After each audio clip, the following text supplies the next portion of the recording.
Another date idea para sa mga nabitin ngayong Feb Ibig Month? Sagot na namin yan.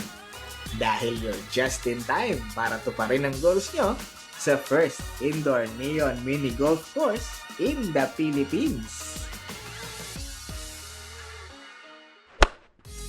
Makikita sa Mandaluyong sa 5th floor ng mall. Pagpasok pa lang, iba na ang vibes na parang welcome na welcome maglaro ang kids o kids at heart dahil sa glow in the dark na tema.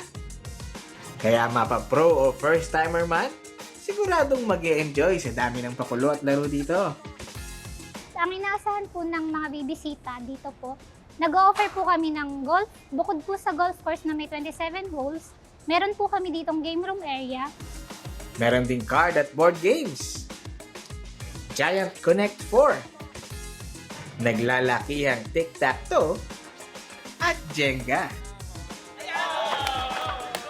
Pero wag ismulin dahil pagbalik sa golfing, challenging.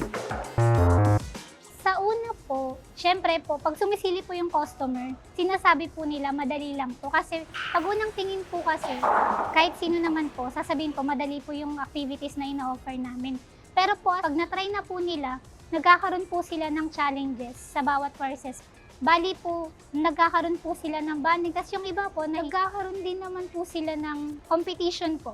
Kasi may mga competitive din naman po na customer na minsan po, pag natatalo po, nagpapatreat po yung nagtatalo.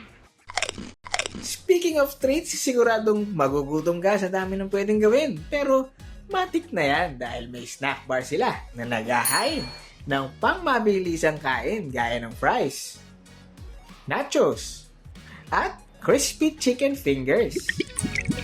If you're in sa konting inuman, may alcoholic drinks din para sa mas exciting na golfing.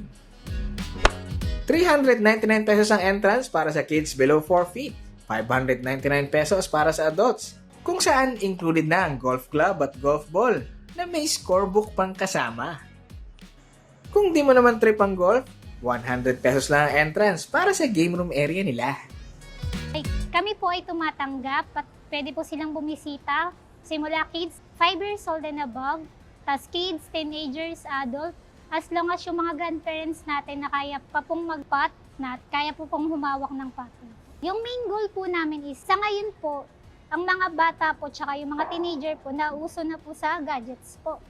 So kami po, kaya po siya naitatag para po maging, siguro away po muna sa gadgets yung mga bata, tas radiation po, para po magkaroon po muna ng family bonding, or kahit barkada bonding po, tas ma-enjoy po nila kung ano po yung ino-offer po namin. Tipid na trip at hindi lang perfect pang date, pasok din pang barkada at buong pamilya. Dadayuhin nyo ba? Biyahe tayo ulit sa susunod na Tipid Trips.